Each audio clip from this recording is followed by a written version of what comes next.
Olá amigos, satisfação em estudar com os meus queridos irmãos a lição número 11, a parte de domingo, dia 6/9, fundamento do nosso testemunho que é o Senhor Jesus Cristo. E com certeza, como cristãos, todos nós temos uma história relacionada com o Senhor Jesus Cristo. Se nós considerarmos a nossa conversão como uma ação sobrenatural de Deus, nós estaremos admitindo que a ressurreição ela é possível, porque a nossa condição anteriormente era de condição de mortes espirituais. Quando nós conhecemos Jesus, diz o texto bíblico, nós passamos da morte para a vida. E essa mudança ocorreu para que nós pudéssemos dar um testemunho do que Jesus pode fazer em nossa vida. Cristo pode fazer por qualquer vida que se disponha a aceitá-lo como Jesus e Salvador. Conta-se quando foi implantado o comunismo na Rússia, houve assim uma grande reviravolta, porque os soldados, o exército, eles tinham o encargo de tirar da mente das pessoas o espírito religioso. Então eles iam numa localidade, reuniam os habitantes e ali eles discursavam sobre as vantagens do comunismo, do novo regime, as desvantagens da religião e pregavam suas filosofias, davam ênfase à seguinte afirmação: tudo neste mundo é matéria, Deus não existe. E eles faziam isso em todas as cidades. Finalmente, para confirmar o discurso, em determinada cidade, depois de fazerem todas essas atitudes, essas ações, eles chamaram o pastor da igreja local e diante de uma multidão, eles disseram para o pastor, o comandante do exército disse para o pastor: o senhor tem 5 minutos para desmentir diante do povo tudo que o senhor tem ensinado durante esses anos todos. Aquele velho pastor olhou para aquele general e disse: 5 minutos? Eu só preciso de 5 segundos, não mais do que isso. E pegando o microfone, dirigiu-se à multidão e ele perguntou para todas as pessoas: o que vocês acham? Cristo vive ou não? E a multidão gritou com entusiasmo: Cristo vive, Cristo vive, Cristo vive! E dessa forma, aquele exército saiu dali derrotado, porque não foi possível tirar da mente das pessoas que Jesus Cristo era o grande motivo da transformação daquelas vidas. Jó disse o seguinte: porque eu sei que o meu Redentor vive e que por fim se levantará sobre a terra, e depois de consumida esta minha pele, eu ainda verei a Deus na minha carne. Os meus olhos e não outros verão a Deus. Isso está no livro de Jó, capítulo 19, verso 25 e o verso 26 e 27. Existe a pergunta número 1 do nosso estudo: como era a nossa vida antes de Jesus e depois de aceitá-lo como nosso Salvador? O que nós recebemos de Deus? Essa é a pergunta. E a resposta está em 2 textos bíblicos. Primeiro, Efésios 2, de 1 a 3. Antes da conversão, diz o apóstolo Paulo, ele nos vivificou, estando nós mortos em nossos delitos e pecados, nos quais outrora andastes, segundo o curso deste mundo, segundo o príncipe das potestades do ar, do espírito que agora opera nos filhos da desobediência, entre os quais todos nós também andávamos nos desejos da nossa carne, fazendo a vontade da carne e dos pensamentos, e éramos, por natureza, filhos da ira, como também os demais. Então Paulo diz nesse texto que antes de Jesus nós éramos então pessoas mortas, praticávamos pecados como filhos da ira. E depois de conhecer Cristo, aí então vem Efésios capítulo 2, versos de 4 a 10, diz assim: mas Deus, sendo rico em misericórdia, pelo seu muito amor com que nos amou, estando nós ainda mortos em nossos delitos, ele nos vivificou juntamente com Cristo e nos ressuscitou, para mostrar para os séculos vindouros qual foi a bondade de Deus. Aí ele completa no verso 8, Efésios 2, verso 8, pela graça sois salvos pelo poder de Deus, por meio da fé. E isto não vem de vós, é dom de Deus. Não vem das obras, para que ninguém se glorie, porque somos feitura sua, somos criados em Cristo Jesus para as boas obras, as quais Deus de antemão preparou para que andássemos nela. 2 textos maravilhosos. O primeiro fala que nós éramos mortos e Cristo nós andávamos numa situação de pecado. Essa era a primeira condição. A segunda condição é: nós éramos mortos, mas Cristo nos ressuscitou e fez isso com uma finalidade, para que nós andássemos nas boas obras que Ele preparou para nós. Então, para a pergunta, como éramos antes de Jesus e como éramos depois? E o que recebemos de Deus? A resposta é, antes de conhecer Jesus, nós estávamos espiritualmente mortos em nossos pecados. Depois de conhecê-lo, Ele nos deu vida plena por sua graça. E Ele então nos deu assim vida para que nós pudéssemos fazer boas obras, para que os outros conheçam que nós chegamos à salvação através de Jesus.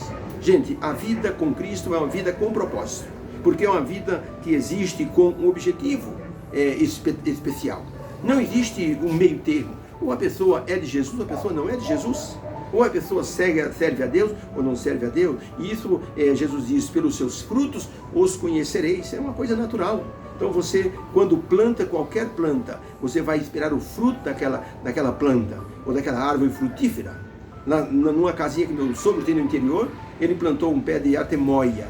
E durante anos, aquele pé nunca deu nenhuma fruta. Na hora que deu a fruta, e nós fomos então colocar para amadurecer, ela ficou totalmente negra, preta, não prestava para nada. Então a gente dizia, essa árvore não serve, só tem um jeito. Ela ficou quase 20 anos tentando produzir frutos, até que meu sogro disse, só tem um jeito, o jeito é cortá-la. E ela realmente foi cortada, porque os frutos dela não prestavam para nada. Pelos seus frutos os conhecerei. Jesus nos salvou para que nós realizássemos boas obras, porque as boas obras mostram de maneira clara o fruto do cristão. Não é possível uma pessoa ser cristã ou ser uma pessoa de Jesus e não mostrar nenhuma bondade nos seus atos. Charles Spurgeon, o grande pregador inglês, ele dizia, quando você conhece Jesus, até o seu animal de estimação sente a diferença na forma como você começa a tratá-lo. O melhor escritor de crianças na língua inglesa foi um homem chamado Louis Stevenson. Esse homem era um verdadeiro gênio literário, homem de uma mente brilhante, homem assim de corpo frágil, natureza desinteressada, era rude no começo da sua vida, tratava todo mundo mal. Quando ele conheceu Jesus, a vida desse homem mudou por completo. Ele tinha um problema, tinha tuberculose. E então, mesmo assim, ele conseguiu ainda escrever 28 livros para criança. Um dia, o médico disse, você não vai sobreviver aqui na cidade, você tem que mudar para o campo. Ele então fez assim, comprou uma fazendinha numa ilha deserta chamada Samoa. Deserta não, é uma ilha que só tinha nativos. E ele foi para esta ilha.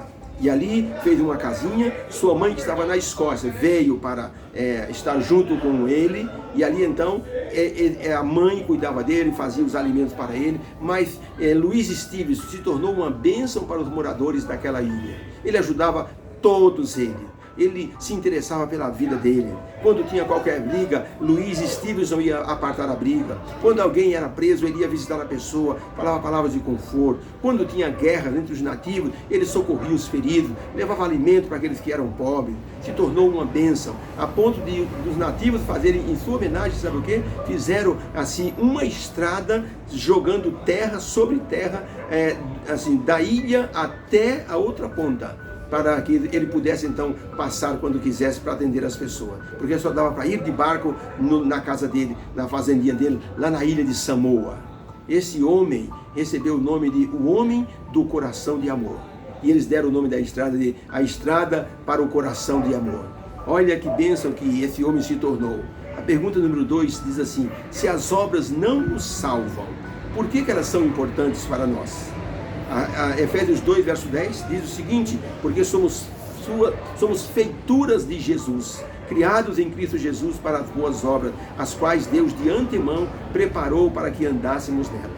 Então a pergunta, se as obras não nos salvam, por que elas são importantes para nós? As obras não nos salvam, mas elas mostram que a salvação nos alcançou. Obra é parte do testemunho para que as pessoas vejam em nós que o céu está habitando em nossa vida. Através do nosso testemunho, das boas obras, as pessoas glorificam a Deus. Jesus disse, vocês têm que fazer boas obras para que as pessoas glorifiquem a vosso Pai que está no céu. No islamismo, a salvação é pelas obras, e elas são pesadas numa balança. Se as boas obras forem mais do que as obras más, então a pessoa vai para o paraíso. No cristianismo, as obras não têm peso, ela tem valor. E esse valor, ele é dado pela cruz de Cristo. Sem a cruz de Cristo, as boas obras são apenas atos humanos. É preciso que a cruz de Cristo valorize cada ato, cada boa obra do ser humano. Por isso, Jesus disse: vós sois a luz do mundo, para que as pessoas vejam as vossas boas obras e glorifiquem vosso Pai que está no céu. No passado, não existia lâmpada elétrica como temos hoje. Existiam lampiões, e eram os lampiões que ficavam nos postes. Então a prefeitura tinha um homem que era chamado acendedor de lampiões. Ele passava no cair da tarde com uma vara bem comprida, e ele então colocava aquela vara lá no poste, ele virava a chave para cima e a luz se acendia.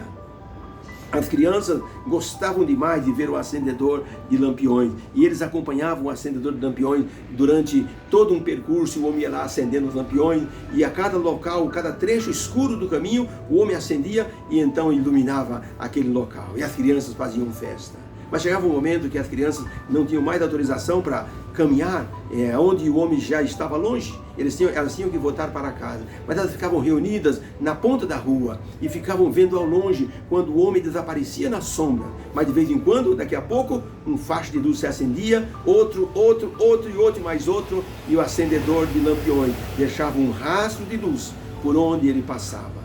Jesus disse: vós sois a luz do mundo. E o cristão, por onde passa, tem que deixar um rastro de luz, a luz das boas obras. Nós não vamos nos salvar com as boas obras, mas sem elas ninguém se salvará. Porque sem elas quer dizer que a pessoa não tem Jesus no coração, na vida. Com as obras boas que a pessoa executa, a pessoa vai mostrando que Jesus está atuando naquela vida. As obras não nos salvam, mas mostram que nós estamos salvos em Jesus. Deus abençoe. Que possamos praticar boas obras com a finalidade de mostrar que Jesus já mora em nosso coração. Que haja uma bênção para a tua vida neste domingo e durante essa semana. Agradeço a sua atenção em nome de Jesus. Amém.